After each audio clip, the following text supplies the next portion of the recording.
संयुक्त किसान मोर्चा जिंदाबाद, सत्य शोधक कम्युनिटी जितेंगे, स्वामीनाथन आयोगाच्या शिफारशीला वन हक्क कायद्याच्या अंमलबजावणीसाठी नवापुरात सत्यशोधक सभेचा भव्य मोर्चा।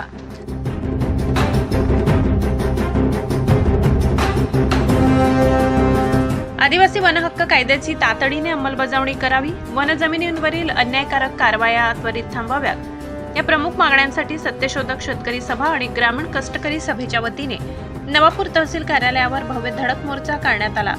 शहरातील प्रमुख मार्गांवरून जोरदार घोषणाबाजी करून निघालेल्या या मोर्चाने प्रशासनाचे लक्ष वेधून घेतले। मोर्चा दरम्यान आंदोलकांनी 2023 मध्ये काढलेल्या पायी महामोर्चावेळी शासनाने दिलेल्या लेखी आश्वासनांची अद्याप पूर्तता झालेली नसल्याचा आरोप केला। प्रलंबित वन हक्क दाव्यांची तातडीने फेरपाहणी करून पात्र लाभार्थ्यांना 7/12 उतारे द्यावेत, खासगी कंपन्यांकडून सुरू असलेले बेकायदेशीर सर्वेक्षण त्वरित थांबवावे, तसेच स्थानिक युवकांना रोजगाराच्या संधी उपलब्ध करून द्याव्या अशा विविध मागण्यांचे निवेदन तहसीलदारांकडे सादर करण्यात आले। एवढी कॉम्रेड किशोर ढमाले यांच्यासह पदाधिकारी कार्यकर्त्यांनी शासनाने सकारात्मक निर्णय न घेतल्यास येत्या मार्च महिन्यात नंदुरबार ते मुंबई असा पुन्हा पायी महामोर्चा काढण्याचा इशारा दिलाय।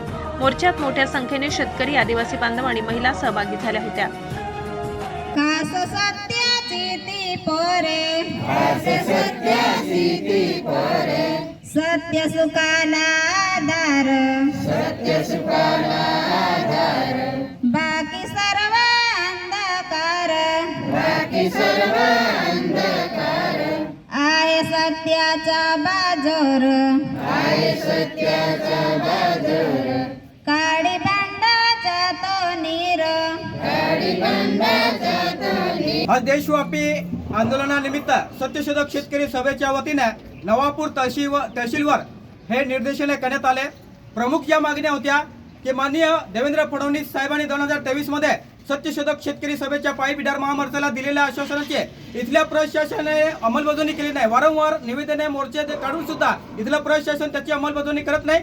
त्यासाठी हा इशारा मोर्चा होता। त्याच्यानंतर कोटडा आणि नांदवण परिसरात जी गायरान जमिनी आहे ती गायरान जमिनी परस्पर कलेक्टर मॅडमने MIDCच्या नावावर केलेली आहे, ती जमीन परत आदिवासींच्या ग्रामपंचायतच्या नावावर करण्यात यावी, ही दुसरी मागणी होती। त्याच्यानंतर तिसरी जी मागणी होती की कामोद, खोकचा, भोरपाडा, दापूर परिसरामध्ये माननीय देवेंद्र फडणवीस साहेबांनी जे जंगल जमीन मेघा इंजिनियरला विकलेली आहे, करार केलेला आहे, ते ताबडतोब रद्द करण्यात यावे। कारण की आम्ही पिढ्यानपिढ्या तिथं वन जमीन कोसतोय, आम्हाला वनपट्टा मिळालेला आहे, तिथे शेतकरी आहेत। या जमिनी व्यतिरिक्त आमच्या उपजीविकेचं दुसरं साधन नाही, त्यामुळे हा करार ताबडतोब रद्द करण्यात यावा।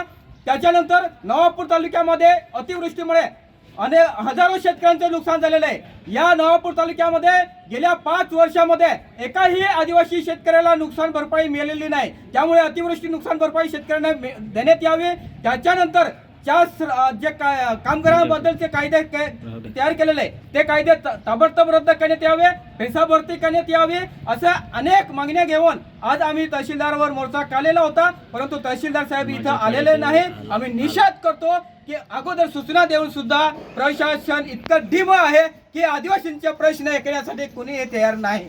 जर या प्रश्नावर तात्काळ निर्णय घेतला नाही, मार्च महिन्यामध्ये हजारोच्या संख्येने सत्यशोधक शेतकरी सभा पुन्हा पायी बिडार महामोर्चा हा नवापूर ते मुंबई काढण्यात येईल। हा मोर्चा काढण्याची इच्छा नसेल, शेतकऱ्यांचे प्रश्न सोडवायचे असेल तर आम्ही जे मागणी केलेल्या त्या प्रश्नांची सोडवणूक करण्यात यावी, हा इशारा देण्यासाठी आज आम्ही इथं शेतकरी जमलेला आहोत। विकास वडवी, तापी परिसर न्यूज, नवापूर।